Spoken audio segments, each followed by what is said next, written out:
Your questions. Hey, Kayleigh, Susan Rice wrote an op-ed yesterday in the New York Times that said that President Trump has kowtowed to President Xi, and also has said that called his response to the coronavirus deadly, classified as a deadly mishandling. What's the White House's response to that? So you said that came from Susan Rice, was it? Yep.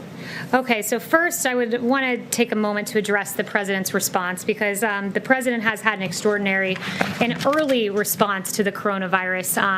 I would note, Dr. Birx, the early work of President Trump, both with travel restrictions and quarantine, has bought us the time and space necessary to have this task force be very effective. Dr. Fauci saying that the president's response has been impressive. You can't imagine under any circumstance that anyone could be doing anything more. I can go through the actions. There's a detailed timeline out there of January 6th, Wuhan issuing a travel notice issued on Wuhan when there were 0 cases in the United States. The 17th, 0 reported U.S. cases, and there were public health entry screenings at major U.S. airports. Of course, the infamous travel restrictions that were called xenophobic by Democrats on January 31st. A lot of action in February on developing a test and making sure we were moving forward as speedily as possible on that.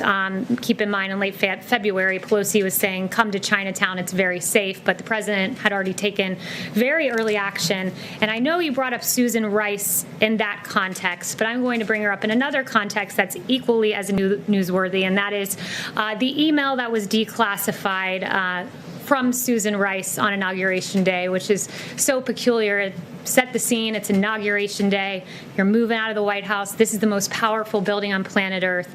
Susan Rice is moving out, reflecting on her time here, and what is she doing? She's not packing her boxes. She's not being nostalgic about her time in the White House. What she's doing is writing an email where 3 times she writes that President Obama emphasized to conduct the investigation into Michael Flynn by the book, by the book, by the book. She writes it 3 times. As Shakespeare said, thou doth protest too much, Susan Rice. He didn't have the Susan Rice part in there, but I'll add that in. 2, she was asked specifically about the unmasking of Michael Flynn after she discussed it on January 5th in the Oval Office with Obama. After she wrote this email to herself on Inauguration Day, she was asked by a good journalist, Judy Woodruff, about this email and about the unmasking of Michael Flynn, not the email, but the unmasking. She was asked specifically about Nunes's claim specifically. So let me clarify, it was Nunes's claim. And she said, I know nothing about this, so it was a lie. And then Susan Rice, since no one brought it up to me, I will bring it up to you. Her attorney said that this was the first opportunity 3 weeks after this Oval Office meeting that she had to write this email memorializing her Oval Office meeting with Barack Obama discussing Michael Flynn. It was her first opportunity, she said. Interesting, because she had an opportunity in those 3 weeks on January 10th to do a passing of the baton event with none other than Michael Flynn, where she praised him, wished him success, and talked about the great transition into the White House. And then on January 12th, she was able to participate in a story that published on that date in the lifestyle section of the Washington Post. So she never had time to write this email until Inauguration Day as she's rushing out the door, when in fact she had an opportunity to do all of those things.